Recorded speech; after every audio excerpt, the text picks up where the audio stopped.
2020년도에 이 회복적 경찰 활동이 본격적으로 시행이 되었는데요. 그 당시에 여기 인근에 있는 어느 경찰서에서 가정폭력 사건이 의뢰되었어요. 신고자는 그 큰딸이었는데 본인의 아버지가 본인이 아주 어렸을 적부터 지속적으로 아동학대를 해왔다는 거예요. 그러다가 최근에 직접적으로 또 하나의 그 본인이 아버지로부터 당했다고 호소하는 어떤 문제가 있어서 이제 경찰에 신고를 한 사건이죠. 큰딸, 둘째 딸, 셋째 딸, 그리고 심지어는 어머니까지 같은 측이 돼서 아버지를 상대로 진행된 가정폭력 사건이었습니다. 이번 경우는 특이하게 큰딸에 대한 사전 모임을 먼저 진행을 했어요. 기억으로는 7살 때부터 동생들도 연루된 이런저런 상황에 대해서 이야기를 하면서 이제 훌쩍이기도 하고 화도 내고 하면서 이야기를 풀어갔는데, 어렸을 적에 그러한 그 아버지로부터의 폭행을 당할 때 어린 나이였지만 경찰에 신고를 한 적도 있었다는 거예요.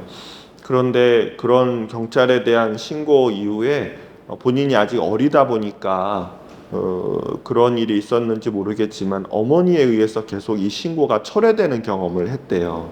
그러니까 본인은 도움이 필요했는데 오히려 어머니에 의해서 이러한 도움을 받을 수 없는 상황이 되기도 했고, 경우에 따라서는 이웃집에 그 현관문을 두드려 봤지만 아무도 나와서 도와주려고 하지 않는 그런 답답하고 암담한 상황을 겪기도 했다고 하더라고요.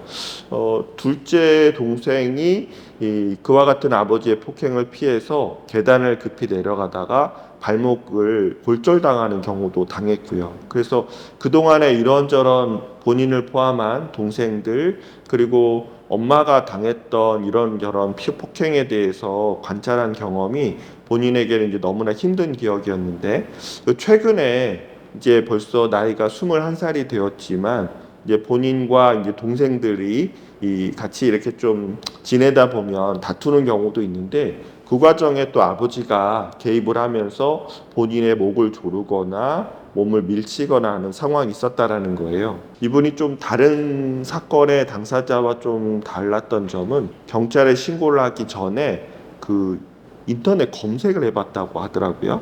검색한 내용 중에 회복적 경찰 활동이라는 게 뜨더래요.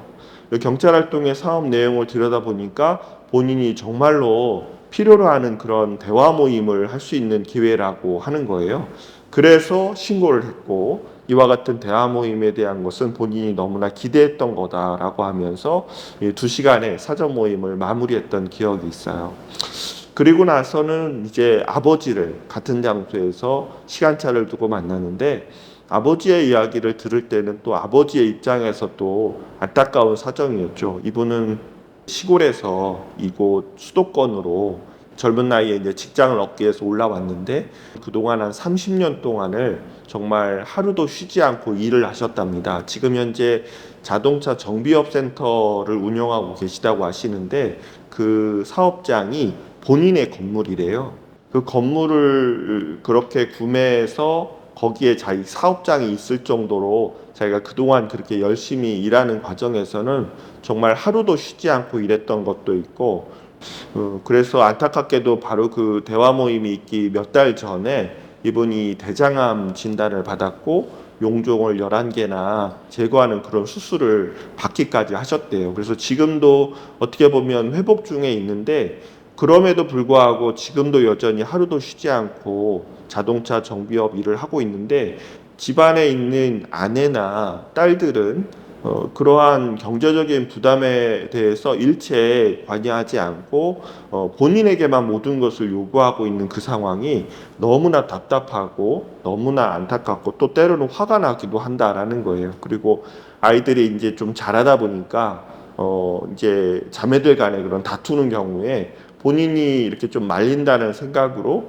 관여를 할 때 본인에게 욕설을 하거나 본인에게 여러 가지 좀 안 좋은 표정을 지을 때는 더 답답하고 안타까운 상황을 겪는다라는 거죠.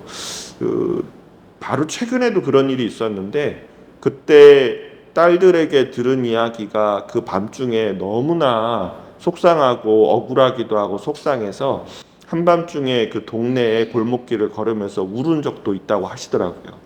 그리고 나서 며칠 뒤에 바로 요 사건이 있었던 건데, 이 딸에게 그날 있었던 일에 대한 사과를 못 받아서 사과를 해달라고 얘기하는 과정이었는데, 바로 직전에 있었던 그 동생과의 다툼 과정에 또 문란이 있었고, 그래서 그걸 말리는 과정에서 이제 자기 딴에는 그 뭐 좀 당황스러운 면이 있을 수 있지만, 아버지 입장에서 또 화가 나다 보니까 또 아이의 몸을 만지기도 하고 밀치기도 하고 이제 그런 경우가 있었다라는 거죠. 그래서 양측의 이야기를 들어보니까 저 대화 모임 진행자로서의 제 생각은, 이와 같은 양측의 하고 싶었던 많은 이야기들이 충분히 서로 오고 갈 수 있는 기회가 없었던 것이 문제였다라는 생각을 하게 된 거죠. 그래서 중전의 회복적 경찰 활동을 통해서 진행해왔던 많은 대화 모임인 것처럼 이들 간의 대화 모임을 진행하게 되었어요.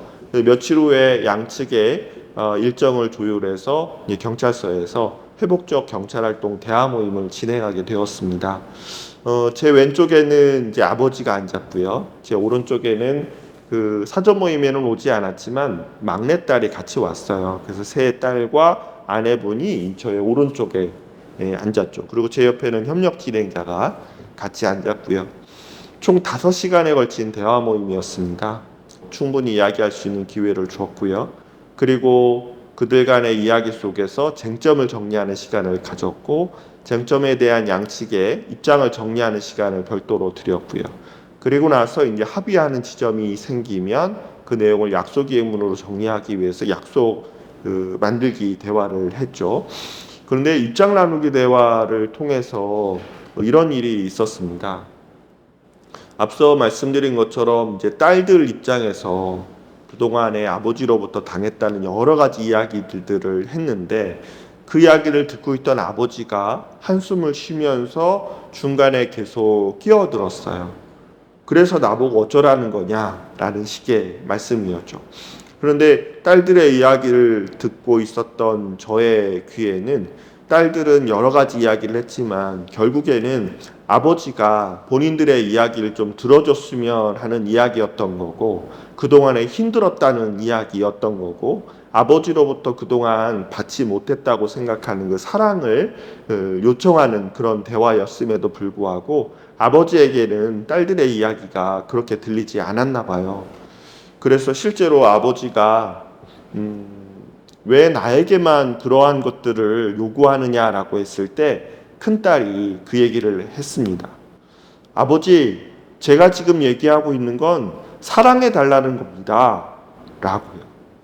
그런 이야기를 듣고 나서도 여전히 아버지는 그 딸의 이야기를 이해할 수가 없었고, 아버지는 여전히 한숨을 쉬면서 답답해하는 입장이었고요.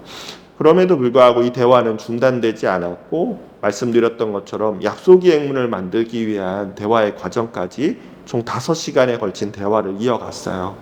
그래서 약속을 만드는 과정에서는 앞선 그런 그 긴장과 또 그런 불편함에도 불구하고, 약속을 통해서는 양측이 아버지는 아버지대로 또 딸들과 어머니는 어머니대로 서로에 대한 사과를 하는 시간을 가질 수가 있었고요. 제일 인상적이었던 건 대화를 거의 마칠 즈음에 아버지가 그런 얘기를 하시는 거예요. 오늘 같은 대화를 더 하고 싶다고 하시더라고요. 또 큰딸도 이례적인 제안을 했는데, 아버지와 함께 온 가족이 함께 가는 가족여행을 가고 싶다는 얘기로 그 아버지의 그 제안을 받아들인 거죠.